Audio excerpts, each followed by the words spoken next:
Welcome to the very first episode of Bariatric Bros, living that bariatric life and eating like men. I'm Mike Alley, and I just want to thank you for giving us a shot, for being here. You know, when I started thinking about this and putting this together, I wasn't sure if anybody's going to listen, but you're right there. So, hey, thank you. I appreciate it. Let's start out by just saying that we are everywhere on social media, and I hope that you'll follow us. We are at Bariatric Bros on Facebook and Instagram. We're on Twitter. Hey, we even have a TikTok because we're cool like that, kinda. Not really, but, and of course we've got an email too. So if you ever want to reach out, it's real simple. It's bariatricbros@gmail.com. How simple could that be? So why am I doing a podcast? I am a foodie, have always been a lifetime big guy. Not kind of like the roly-poly kid, just had some extra weight. But as I, got older, it just kind of grew and grew and grew. And I have spent most of my life talking. I've been a broadcaster for over 30 years.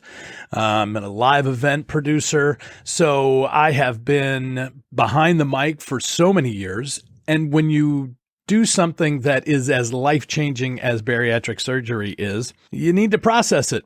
And I just passed a year since my surgery. In that time, I've already dropped 135 pounds. So that has been life-changing for me. And look, I've dieted and worked out and lost weight before. I've lost over 100 pounds before. Maybe you have too, but it's never stuck. It's never been a full lifestyle change like having a gastric sleeve procedure has. So I just started really looking into the community. I started looking around. I started asking questions, and I found that there are, a few podcasts out there. A lot of them are very kind of scientific and very dry. And there's a lot of them that are, very kind of female focused. And I went, well, you know what? I'm a dude and it's a little different for us. I mean, a lot of the things are the same. It doesn't matter what, your gender is, but there are just certain things that it's kind of like, man, maybe we should do something that's just kind of focused on dudes that are having this procedure. Now, look, ladies, if you're listening, hey, thank you. I appreciate it. And you know what? I hope the tips and tricks and all the other things that we're going to do will apply to you, and that you'll enjoy it and that you'll share it and be a part of what we're doing. But, I've developed this community of some great bariatric bros that I just wanted to highlight because they're doing great things and they're really out there making a difference in their lives. So, plus, I have spent literally the last year answering questions, a zillion questions. Every time I have a business meeting with someone who hasn't seen me in, more than a month or two, the first 20 minutes of that business meeting is always, well, what did you do? How did it go? I mean, oh my gosh, look at you. So I thought, you know what? Let's do this. Let's fire up what everybody's doing and jump into the podcast and let's share some experiences together. So I really do hope that this podcast is going to be something that is not just me talking to you, but is going to be interactive. It's going to be you reaching out on social media or emailing, and maybe you've got questions that we can answer. And maybe, you can share some tips and some tricks. We are going to do all kinds of fun things. So here's what we're going to do. First off, I'm definitely going to keep you updated on my journey, on what I'm doing and how things are going in my life through this procedure so far. I'll catch you up today on kind of my story and how I got to where we are.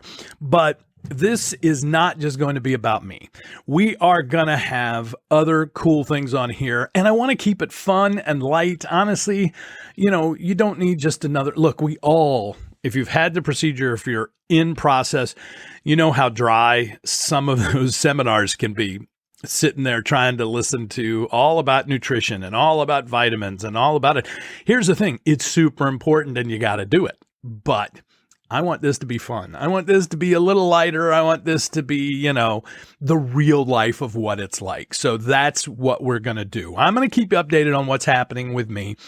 We're also going to talk about some tips and I say tricks, but it's just kind of some things I've learned along the way and some things that other folks have learned along the way to, just kind of make this journey we're all different, but it doesn't have to be completely different. You're not like so set apart. At first you're kind of like, how do I go out and eat with other people? How do I, go to work? What are people going to say?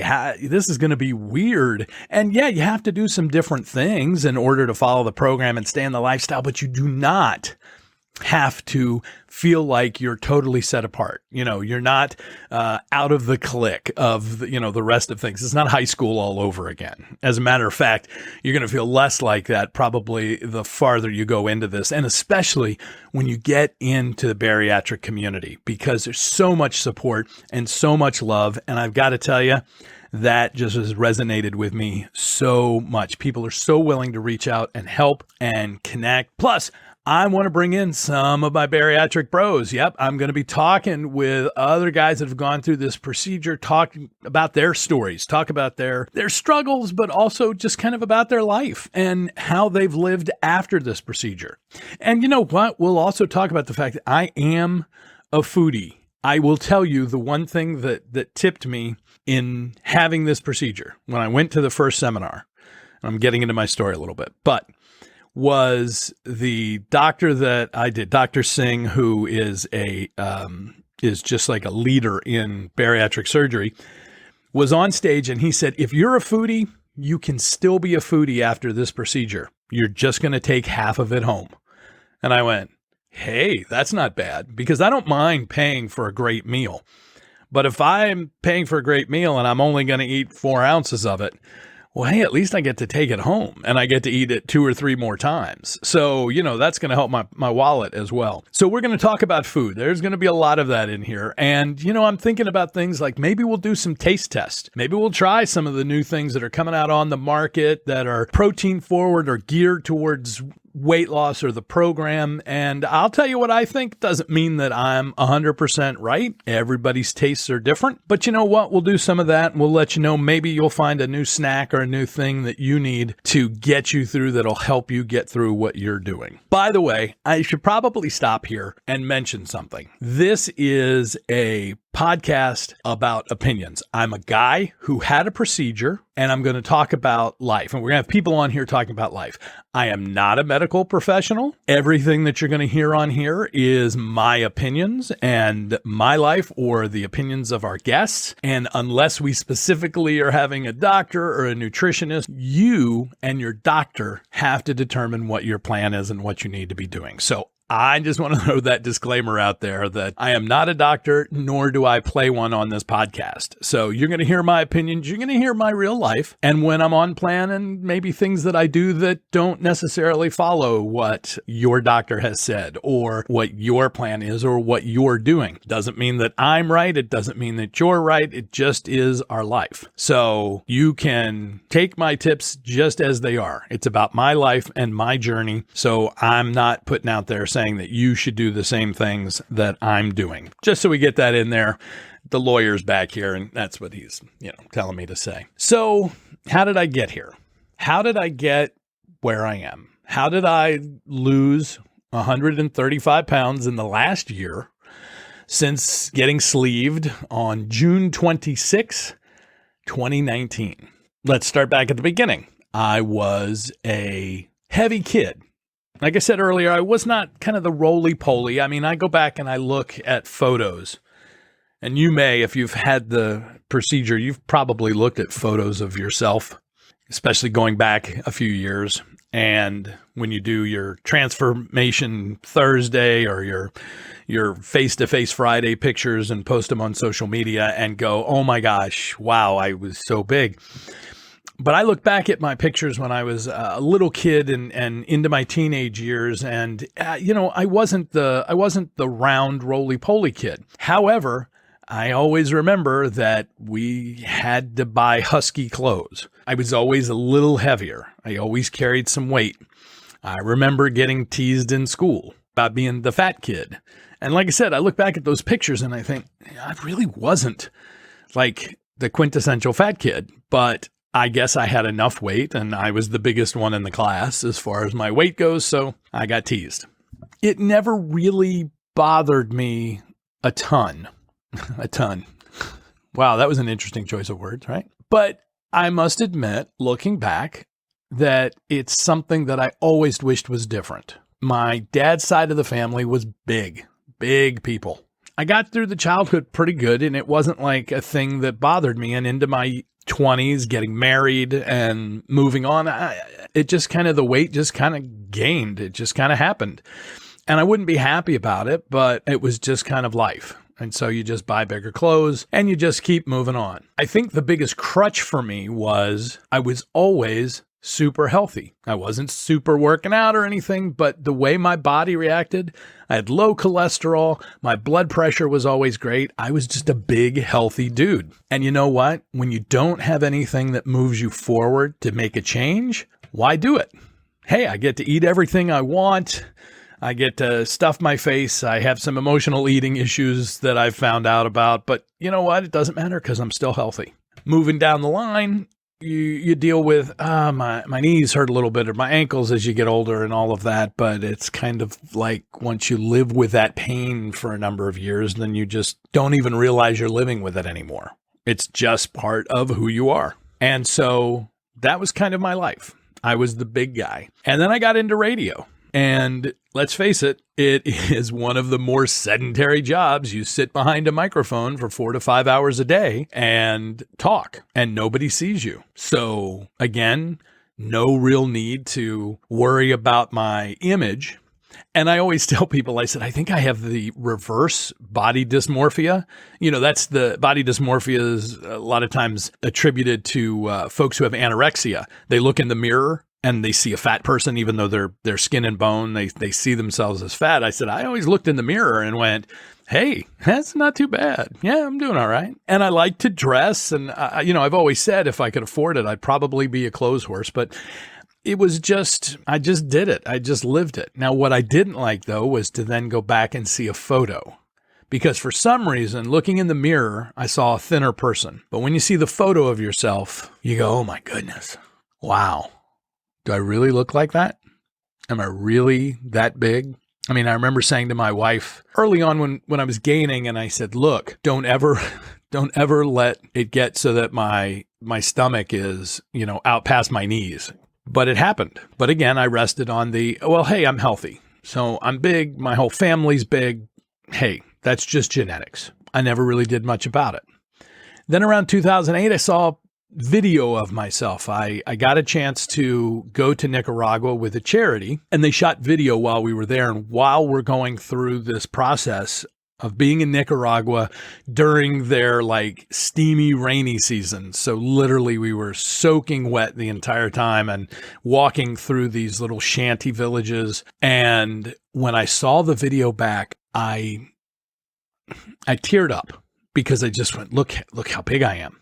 I got to do something about this. So I launched a thing and I said, I'm going to lose weight. And I actually did a campaign and I did a blog. You could probably still find it online somewhere on Blogger or something. And it was Mike Alley's 80 in '08. I was going to lose 80 pounds in 2008, doing some working out and losing weight. I think probably I was doing Atkins at that point or South Beach. I mean, maybe you're like me, I've done everything that's come down the line.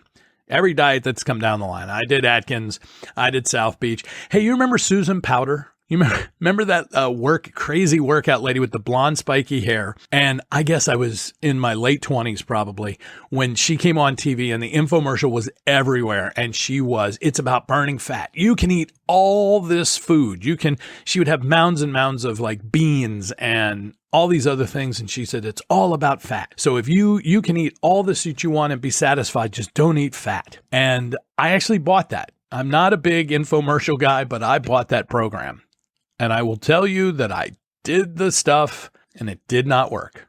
And it wasn't until Atkins came around that I found out carbs are my trigger.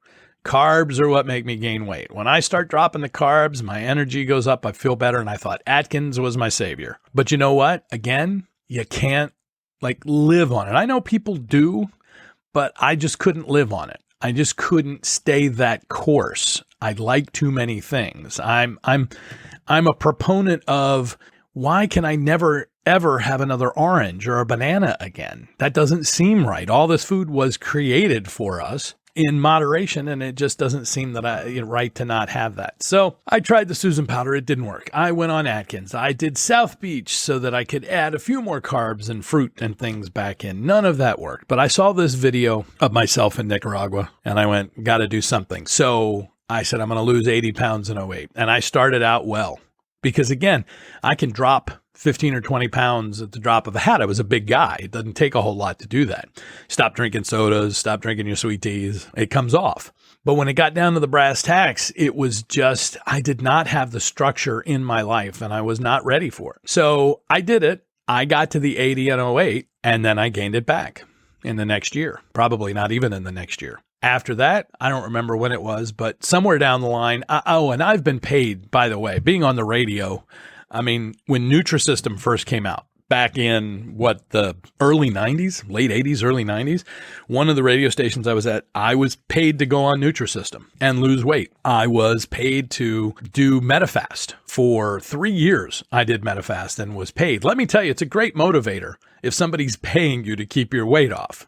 You know, you learn to drop weight. I dropped over 100 pounds on MetaFast, working with a trainer, but not in a sustainable way. You shouldn't be on MetaFast for 3 years. But even my doctor was telling me the training I was doing was too stressful and extensive for a man of my age at that time. So I've lost the weight before, but it was, how can I sustain that?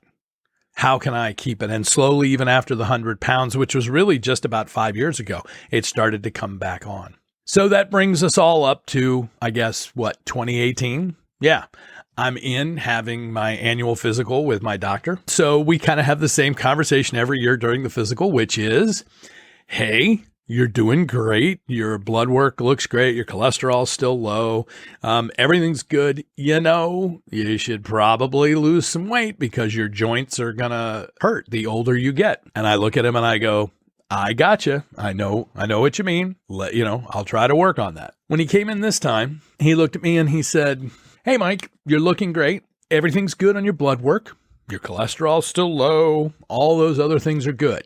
However, I need to talk to you about something. And that's when all of a sudden, of course, your hair stands on the back of your neck and you go, uh-oh, what's that about? And he said, over the last few years, we're seeing a slow increase in your blood pressure each year. It keeps creeping up. And it's at the level now where we need to talk about putting you on medicine. Now, I was 51 years old. My folks are in their 70s, and both my mom and my dad take multiple blood pressure medicines. So it's in the family.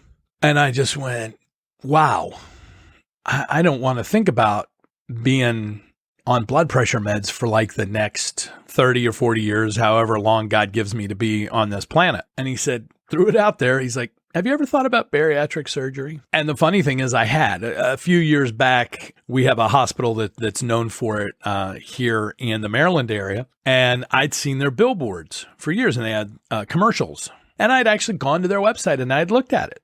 And, they have free seminars like most do. And I hadn't gone, but I had looked at it and I went, that's interesting.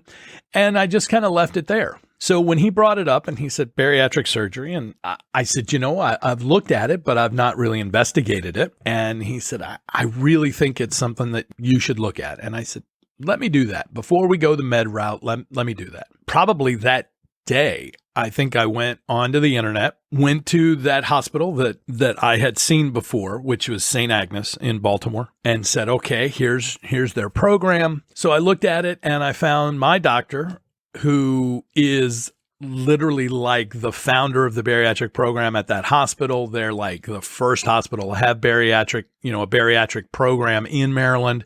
Been doing it for 25 or 30 years. He's like the grandfather of these procedures.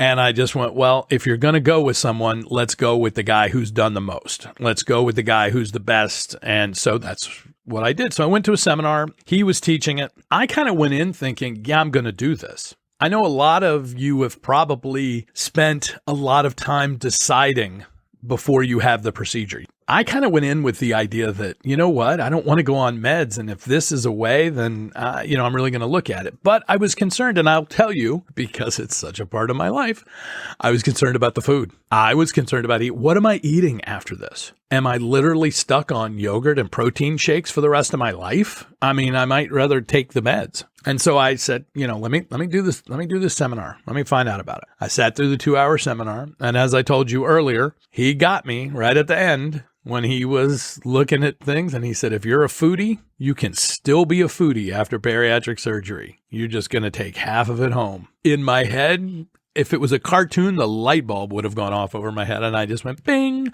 okay, I'm in. For me, that was it. Boom, I'm having this. That's all there is to it.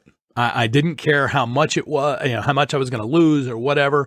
What hoops did I have to jump through? And in my case, it was about a year-long process to jump through hoops because of the insurance stuff, medically supervised weight loss and all the things that you have to go through to get there. But was a couple of days later, I called them and I said, I'm in. What do I need to do? Give me the packets. Let's get rolling on this. So I have the procedure, June 26, 2019. I'm just over a year. I'm down 135 pounds, and it's been one of the best decisions I've ever made. I feel so much better. The looks thing, is it great to have people tell you, oh my gosh, you look great. You're killing it. Da, da, da. That's wonderful.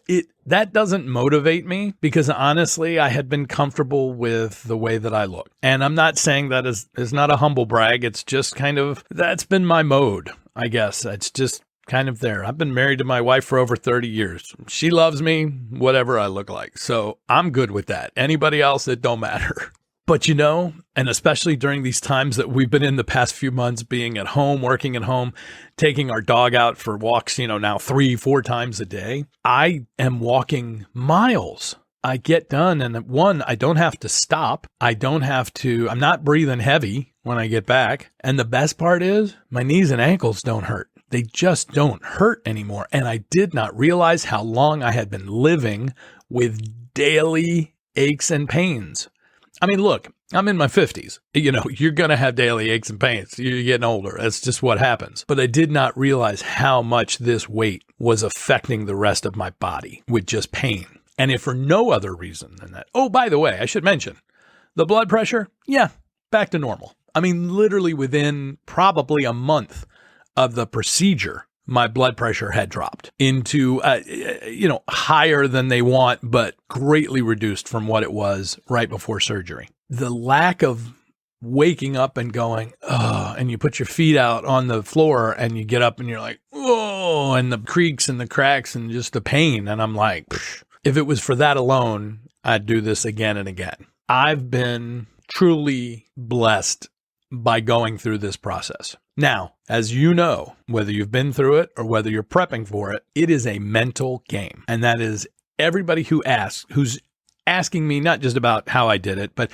is asking about the procedure, thinking about the procedure. It is a mental game. You have got to be prepared mentally. It's why you go through psych evaluation, is to get yourself prepared for your relationship with food and yourself and other people after this. But you have to have the mental game inside to be ready to go, especially from those few weeks pre-op to those 8 to 10 weeks post-op. You have to prep yourself and be ready for that.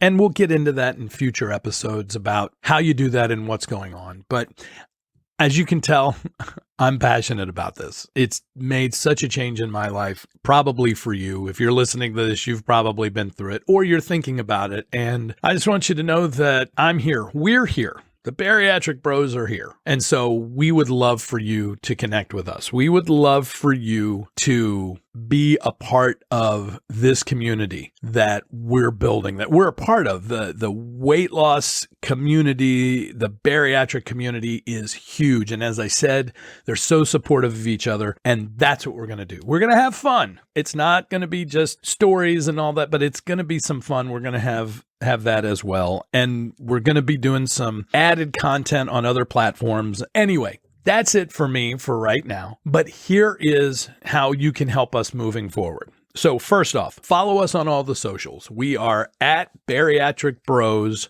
on everything. Like I said, we are on Instagram. We've got our Facebook page up. We are on Twitter and even on TikTok. If you're not on TikTok, get over there. It's kind of fun. We are going to be, like I said, putting up some content there. We'd love to connect with you there and share stories and just see your photos and see what's going on. So connect with us on all those platforms. And then here's the biggest thing you can do. Subscribe to this podcast or like it or however your platform goes so that you know when the next episode's coming out. If you click on that, that's great. And leave a review, even if it's a quick one. Just put in 10 words, put it up there and give us a big 5-star review. And that way other folks get to see it. What we're here for is for you. What you can do is help us spread the word. Get it out there. Share the podcast with people. We've got the website that's getting ready to launch. It may be already launched. We're in the final little tinkering on that, but it's going to be, of course, bariatricbros.com. So you can head there. But the big thing is subscribe and review on any of your podcast platforms. We appreciate that. And definitely shoot us an email. It's bariatricbros@gmail.com. Send me a note. Let us know if there's particular topics. If you've got questions, we'll bring them up from time to time, or just say hi. Just say hi, connect in. At some point, maybe we'll do some email stuff or some giveaways or that kind of thing. Who knows? Like I said, we're just starting this and we just want to get it out there, get people encouraged. That's probably the biggest word, is encouragement. Because you know what? There are going to be days when you're going to feel down. It's going to be like, why am I doing this? Why did I do this? Or somebody's going to say something to you. I saw a post just the other day. I was following someone and somebody, that post of, oh, you took the easy way out. No, you didn't. You ain't been through this. You know this is not the easy way. It's a tool, just like any other. Here's the best thing. You know what I also love about this community? This community is probably the most diverse community of people on the planet. You know that it doesn't matter what color you are. It doesn't matter what gender you are. It doesn't matter what anything you are. If you have had the bariatric procedure, you are in the family and we are here for you. There you go. All right. So emailing us, following us on the socials, liking, subscribing, and reviewing the podcast. We sure would appreciate it. And share it with friends. Get the link and shoot the podcast over to someone else who needs it. There you go. That's it. I appreciate you spending some time with me today. Maybe you've been taking your walk. Maybe you've been working out at the gym. I want you to keep going and keep doing it. That's it for this week. I'm Mike Alley. Thank you for listening. I can't wait to talk to you next time. And get out there and keep living that bariatric life and eating like men.